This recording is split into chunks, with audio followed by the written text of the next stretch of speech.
All right, Liam Hendriks is ready to make his Red Sox debut as he is getting set to go down to spring training.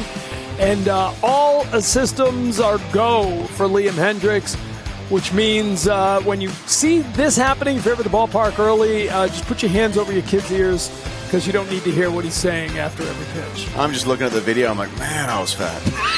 Golly. I always say it's the camera. Don't worry I blame the jerseys last year. Yeah, that's right. This new material, wasn't it? Did they go back? I don't even know. I don't know. These ones are nicer. This does feel more like... Yeah, I think so. I couldn't tell you if I'd be happy if that's not a story this spring. If we it would be ideal. Pants, the see-through pants, the pants at the belt loops angled into a nefarious area. Yeah.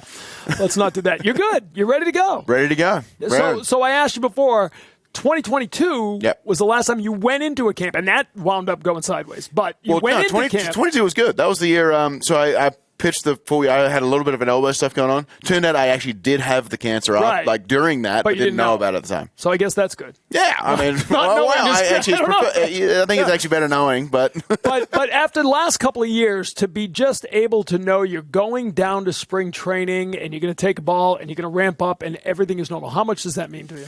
Yeah, it's fantastic. Obviously, it's been a while, and now I'm just excited about getting into that normal routine. I headed down to Florida a couple weeks early, so make sure I get out there and first Florida spring training in about 10 years. So. Is that right? Yeah, I've been in Arizona since 2016.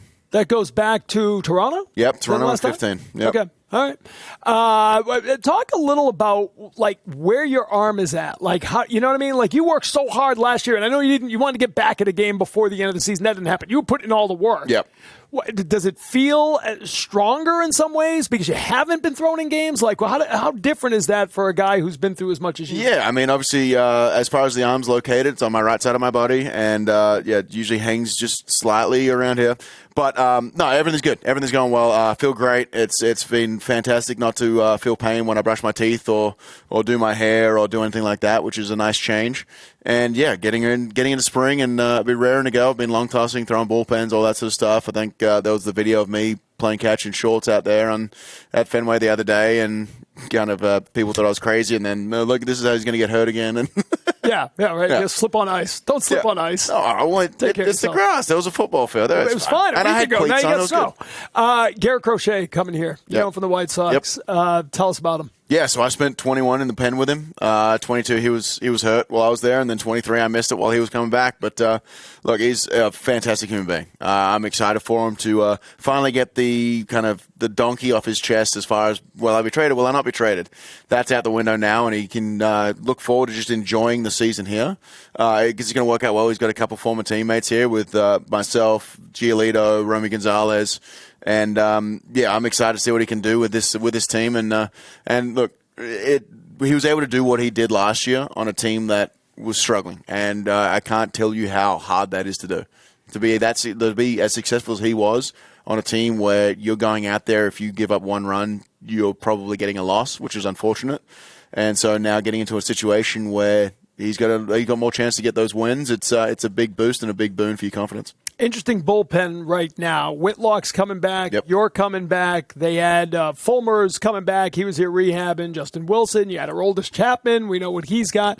Tell us a little about your impressions of this bullpen right now. And there's still potentially other guys coming because a lot of free agents out there. But as it's made right now, there's some arms that, I mean, you talk about Aroldis Chapman and what he can do, right? You've seen the success you guys have all had. There's been some really special arms added. I think we need to have a nice sit down with Bress and understand that there are right-handed pitchers out there. They don't all have to be left-handed. But yeah, I mean, we've added that swing and miss stuff. I mean, we've added the stuff like even you look at Justin Wilson, his whiff rate was through the roof last year. You got a fantastic whiff rate there. You've got Aroldis Chapman, who everyone's seen, especially as far as the Red Sox fans have seen, against them for so many years. And you see what he's been able to do, and it's an exciting time. And now for me, I get to knock off. This is like the big three of the closing of our generation, which was Kimbrel, Kenley, and now Chapman. Funnily enough, Boston's had them all, and I've got a chance to play with them all now as well, and that's something I'm really excited for. But I'm excited to learn from him because it's he's been around and he's had his ups and downs in his career. It hasn't been all smooth sailing, which is really where you learn how to what your character's truly made of. You were asked if you expect to be the closer on this team. I love the answer, but I'll ask you. What do you expect coming into the year? I expect to be the closer, but I don't want it. I don't want it just to be given to me. I want to make sure I earn it. If I'm not up to snuff, and if it's Aroldis or if it's Justin Wilson or if it's Slayton or if it's anybody else we add, that's fair enough because at the end of the day, I need to go out there and earn everything I've got. And when I expected things to be handed to me, that's when I got DFA'd in 2018 and came back up and was like, no, I earn everything I get. And if I don't earn the job, that's on me. Got 20 seconds. What did you learn about Red Sox fans last year while you were here?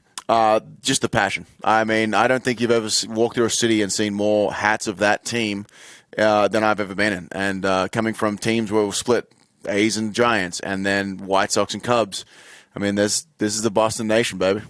And that's why they're going to love you, because you pitch the way they watch. I pitch the way they fan. The way they fan. Yeah. Right? The way they barracks. Yep, the way they barrack. Right? Yep, the way they barrack. It's passionate and not safe for work. That's him throwing is not safe for work, whether you're in the batter's box for the other team or in the crowd. Liam, welcome back, man. Good to see you. Appreciate you having me. All right, that wraps it up. And coming up next on NESN, we head to the ice.